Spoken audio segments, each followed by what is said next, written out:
we're doing very well on the war front. We're going to continue to do well. We have the greatest military in the world by far. We don't want war, but we are ready for war. হামলা, পাল্টা হামলা। মহাসংঘাতের ষষ্ঠ দিনেও অশান্ত পশ্চিম Asia. যুদ্ধ বিমান থেকে নাগারে নেমে আসছে বোমা।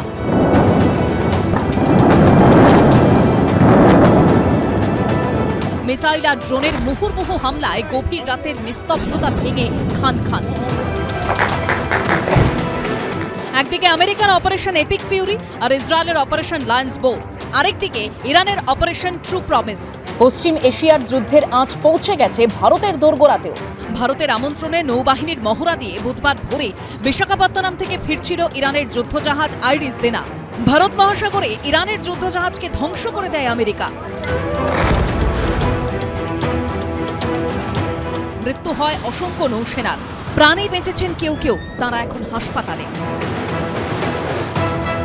পাল্টা আমেরিকাকে চ্যালেঞ্জ ছুড়ে দিয়ে ওই একই জায়গায় ফের যুদ্ধজাহাজ পাঠিয়েছে ইরান। ইরান দাবি করেছে আমেরিকাকে জবাব দিতে উত্তর উপসাগরীয় এলাকায় আমেরিকার একটি তেলবাহী জাহাজে আঘাত হেনেছে তারা। এদিকে ইরানে বোমাবর্ষণের তীব্রতা আরও বাড়িয়েছে আমেরিকা ও ইসরায়েলের যৌথ বাহিনী।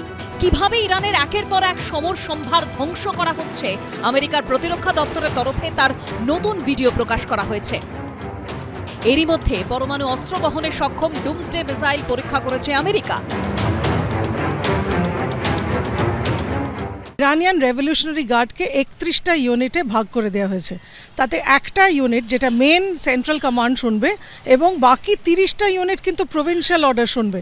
তার মানে ফিল্ড কমান্ডারদের হাতে পুরো অটোনমি দেওয়া হলো। আমরা তীব্র থেকে তীব্রতর যেটা দেখছি, এটা কিন্তু আরও দিন যত মানে ঘনিয়ে যাবে, ইফ দিস কনফ্লিক্ট প্রলংস, তাহলে কিন্তু উই ক্যান সি মানে an intensification, we can see escalation of হস্টিলিটিস।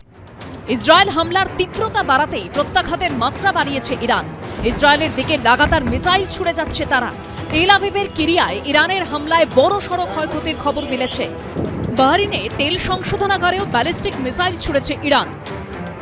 ছবিতে দেখা যাচ্ছে আকাশপথে উড়ে আসছে ক্ষেপণাস্ত্র, তারপরই প্রচণ্ড শব্দে বিস্ফোরণ ঘটছে।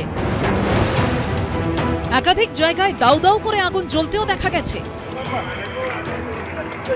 আমেরিকার বন্ধু দেশগুলোর পাশাপাশি এবার আজারবাইজানেও ইরান হামলা চালিয়েছে বলে অভিযোগ উঠেছে, যদিও ইরান তা অস্বীকার করেছে।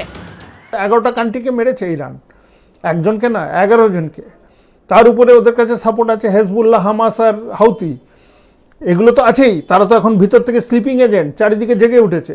তারা এখন অ্যাকশন নিচ্ছে, রেড সি আটকে দিচ্ছে, মেডিটেরিয়ানে দৌড়াতে হয়েছে ওর এয়ারক্রাফট ক্যারিয়ার নিয়ে। তো এইগুলো আমেরিকাকে ব্যাকফুটে নিয়ে যাচ্ছে। অর্থাৎ মহাশক্তিধর আমেরিকা ইসরায়েল যেমন ইরানকে উচিত শিক্ষা দিতে চায়, তেমনি ধারে ভারে পিছিয়ে ইরানও মাথা নত করতে রাজি নয়। আর তাই মহাসংঘাত আরও বেশ কিছুদিন চলতে পারে বলে আশঙ্কা। এবিপি আনন্দ। এবিপি আনন্দ এগিয়ে থাকে, এগিয়ে রাখে।